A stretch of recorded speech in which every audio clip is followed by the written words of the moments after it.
आज दोपहर 12 बजे के करीब दुनिया की कई वेबसाइट्स एक साथ ठप पड़ गई। Discord, Canva, StreamYard, Zerodha, grow समेत अपस्टॉक समेत तमाम बड़े संस्थानों की और जो एप्स हैं उनकी वेबसाइट्स काफी देर तक ठप रही।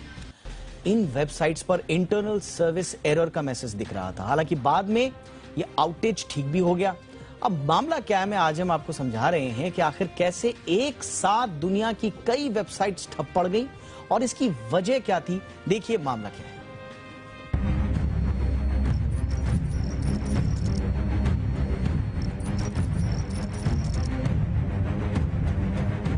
Zerodha, Discord, Shopify, Canva, Upstox, grow, वजीर एक्स समेत कई वेबसाइट दोपहर के करीब 12 बजे ठप हो गईं।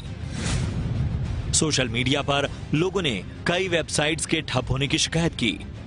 इन वेबसाइट्स पर इंटरनल सर्वर एरर का मैसेज आ रहा था। इसकी वजह से देश विदेश के लाखों यूजर्स प्रभावित हुए और इन वेबसाइट के डाउन होने की बड़ी वजह थी क्लाउडफ्लेयर आउटेज। दरअसल क्लाउडफ्लेयर के ठप होने की वजह से करीब 1 घंटे तक सैकड़ों वेबसाइट ठप रहीं और इन वेबसाइट्स के डाउन होने की बड़ी वजह थी क्लाउडफ्लेयर आउटेज।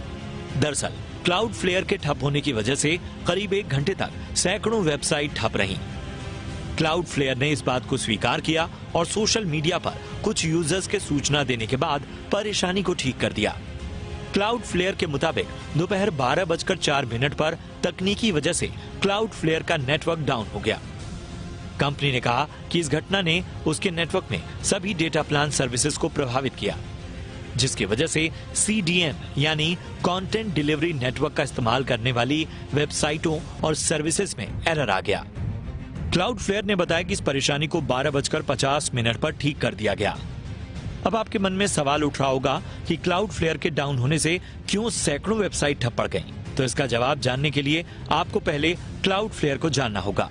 क्लाउडफ्लेयर एक इंटरनेट इंफ्रास्ट्रक्चर कंपनी है जो दुनिया भर की वेबसाइट्स के लिए कंटेंट डिलीवरी नेटवर्क यानी CDN के तौर पर काम करती है। ये अपने ग्लोबल नेटवर्क की मदद से किसी भी वेबसाइट और ब्लॉग की सिक्योरिटी और परफॉर्मेंस को बेहतर करने में मदद करती है। और आज जो भी वेबसाइट्स डाउन हुई उसके लिए क्लाउडफ्लेयर CDN ही जिम्मेदार था। CDN यानी कंटेंट डिलीवरी नेटवर्क, इसे ही कंटेंट डिस्ट्रीब्यूशन नेटवर्क कहा जाता है। इस नेटवर्क के जरिए आप किसी वेबसाइट से जुड़ते हैं। आमतौर पर यह नेटवर्क कई सर्वर को आपस में कनेक्ट करता है। CDN का मुख्य काम यूजर के सबसे नजदीकी नेटवर्क से कनेक्ट होना और उसे तेजी से कंटेंट देना है। किसी वेबसाइट की स्पीड भी CDN पर ही निर्भर करती है।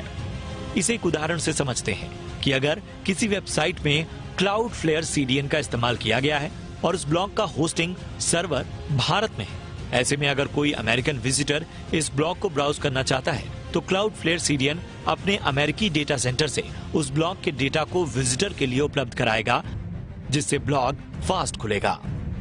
आज क्लाउडफ्लेयर CDN ही डाउन हो गया था। क्लाउडफ्लेयर क्यों डाउन हुआ इसकी जांच चल रही है, लेकिन इसके डाउन होने से इससे जुड़ी जितनी भी वेबसाइट या ब्लॉग्स हैं सभी डाउन हो गए थे, क्योंकि इसके डेटा सेंटर से नेटवर्क कनेक्ट नहीं हो पा रहे थे। ऐसा नहीं है क्लाउडफ्लेयर CDN की सुविधा देने वाला अकेला नेटवर्क है, ऐसे कई और नेटवर्क भी हैं, लेकिन क्योंकि क्लाउडफ्लेयर के दुनिया भर में 150 से ज्यादा डेटा सेंटर हैं, इसकी वजह से ज्यादा वेबसाइट्स इससे जुड़ी हुई हैं। किसी भी CDN का नेटवर्क दुनिया भर में जितना बड़ा होगा वो उतने ही अच्छे तरीके से काम करेगा और सिक्योरिटी देगा। ब्यूरो रिपोर्ट, जी मीडिया।